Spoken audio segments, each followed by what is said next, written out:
మావా, ఒక పిచ్చి కుక్క కరిస్తే పర్లేదు, చిన్న గాయం అనుకుని చాలామంది పట్టించుకోరు కదా. కానీ అదే కాట్ రేబీస్ వైరస్ అయితే నువ్వు ఊహించని విషయం జరుగుతుంది మావా. ఆ వైరస్ గాయం దగ్గర్నుంచి నేరుగా నరాల లోపలికి వెళ్లి నెమ్మదిగా మెదడు వైపు ప్రయాణం మొదలు పెడుతుంది. అది రక్తంలో కాదు మావా, నరాల్లోనే ట్రావెల్ అవుతుంది. రోజులు, కొన్నిసార్లు నెలలు కూడా పడుతుంది. అందుకే మనకి మొదట్లో ఏమీ తెలీదు. కాని ఒకసారి లక్షణాలు మొదలయ్యాక అప్పుడే అసలు భయం మొదలవుతుంది.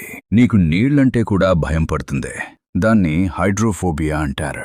గాలి తగిలిన శరీరం కంపిస్తుంది, మెదడు నెమ్మదిగా కంట్రోల్ కోల్పోతుంది. మావా, ఒకసారి లక్షణాలు మొదలైన తర్వాత దాదాపు 100% చనిపోయే వైరస్ ఇదే.